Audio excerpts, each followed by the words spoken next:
Gracias, señora presidenta. Estamos hoy debatiendo aquí la modificación de la Ley de Estabilidad fundamentalmente por un error de previsión del Ministerio de Hacienda que preside el señor Montoro, que dirige el señor Montoro, pero consideramos que estamos, en cierta medida, ante una oportunidad política para revisar la propia ley que traemos aquí a debate. Por eso, para nosotros es importante situar este debate desde el primer momento en buen foco.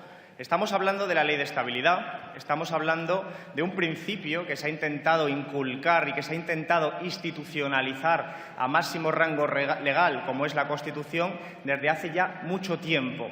Nosotros estamos hablando de la Ley de Estabilidad, pero la estabilidad ya se había intentado introducir en todas las disposiciones institucionales de la Unión Europea. Lo hemos recordado porque, aunque muchos no estuviéramos aquí, en esta misma Cámara se debatió el Tratado de Maastricht, 1992, se debatió hace mucho menos el Pacto Fiscal, 2012, y se debatió también el Pacto de Estabilidad y Crecimiento, 1997, todos cortados por el mismo patrón: institucionalizar una ideología, una determinada forma de pensar la política y una determinada forma de limitar la capacidad del Estado de intervenir en la economía.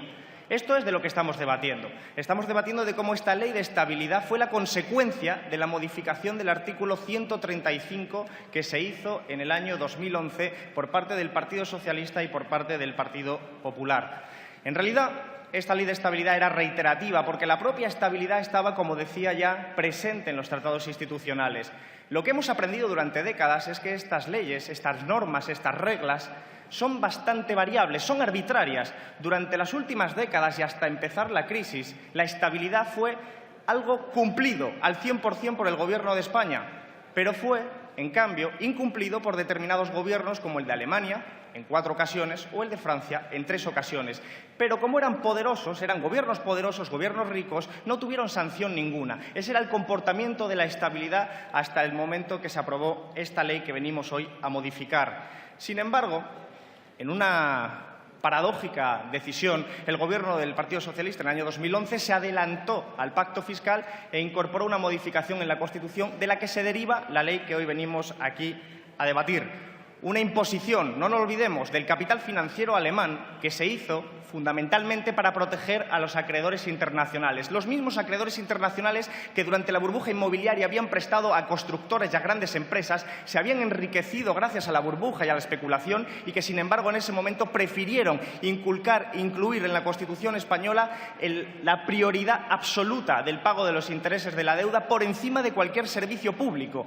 La Ley de Estabilidad es la continuación directa e inmediata de esa misma normativa. Por lo tanto, esa misma ley que hoy tenemos la oportunidad de modificar es la misma ley que establece que hay una prioridad absoluta por parte del Estado a pagar antes los intereses de la deuda que la sanidad, la educación, las prestaciones sociales. Por lo tanto, la intervención que me ha precedido es una intervención hipócrita al hablarnos en voz de los derechos sociales, de la sanidad y de la educación, cuando es precisamente el conjunto de la ley la que está restringiendo la capacidad de hacer la política y la economía de otra forma.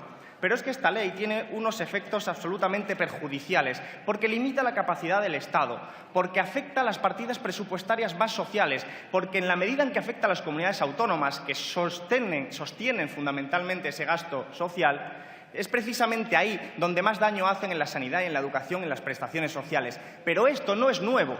Esto ya lo sabía el Gobierno del Partido Popular cuando hizo el programa de estabilidad y reconoció que la sanidad, la educación y las prestaciones sociales iban a ser las que más iban a sufrir. Es más, sabemos perfectamente qué significa afectar a las prestaciones sociales. Significa aumentar la precariedad de la vida en nuestro país. En nuestro país, ahora mismo, hay 3.700.000 personas que cobran menos de 300 euros al mes. Son 700.000 personas más que en el año 2011. Significa esto que la política económica del Partido Popular, cuya columna vertebral es la ley que hoy modificamos, no solo no está sirviendo para recuperar la economía, sino que está sirviendo para incrementar las desigualdades y la precariedad vital de la gente. Y hablamos de una ley de la estabilidad que únicamente contempla el dogma neoliberal según el cual lo importante, lo más importante, lo prioritario es acabar con el déficit por encima de cualquier otra consideración. Nosotros decimos que el déficit es una herramienta, no es malo de por sí, pero puede ser fatal. Depende del origen de lo que genera ese déficit. Pongo un ejemplo muy sencillo de entender. No es lo mismo el déficit que proviene de aeropuertos sin aviones, de bancos sin dineros o de las indemnizaciones a Florentino Pérez y su empresa Castor, que no genera ningún tipo de actividad económica, que el déficit que se deriva de las inversiones, del estímulo económico, de las inversiones para generar empleo. El segundo es el que nosotros creemos que es necesario. El primero es al que nos ha acostumbrado el Partido Popular durante las últimas décadas, algo que abunda aún más en la necesidad de cambiar la política económica y al Partido Popular. En nuestro país estamos aún muy lejos de la media de la zona euro en sistema fiscal. Esta ley de estabilidad lo que hace es caminar en el sentido contrario al que deberíamos transitar. Estamos 8 puntos por debajo de la media de la zona euro en ingresos públicos sobre el PIB, 6 puntos menos en gasto público sobre el PIB. Muy lejos, y esta ley de estabilidad lo único que hace es empeorar el problema.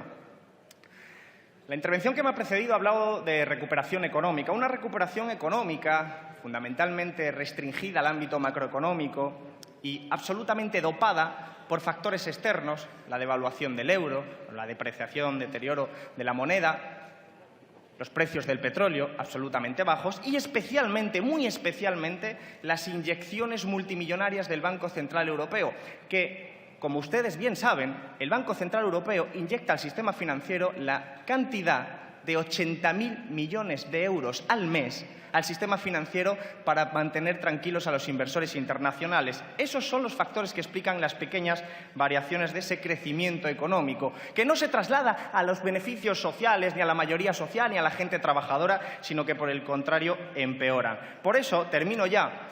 Para nuestro grupo, la alternativa, lo que estamos debatiendo hoy aquí, no es simplemente la flexibilidad de unas comunidades autónomas, porque desde luego que sí. Nosotros estamos a favor de mayor flexibilidad, lo hemos dicho siempre y lo vamos a defender en las enmiendas que presentaremos a partir del día de mañana. Pero es que no es solo un problema cuantitativo, sino cualitativo. Estamos defendiendo que el déficit no es lo prioritario, que lo prioritario es la vida de la gente con una política adecuada de estímulo de crecimiento económico que, de paso, por cierto, corrija el déficit. Pero no queremos acabar con el déficit dejándonos por el camino a la mayoría social trabajadora de este país. Eso es lo que discutimos hoy aquí, esa es la oportunidad que tenemos y por eso esta ley tenemos que verla como una oportunidad para darle la vuelta entera como un calcetín y eso es lo que vamos a defender desde luego en nuestro grupo. Muchas gracias. Muchas gracias.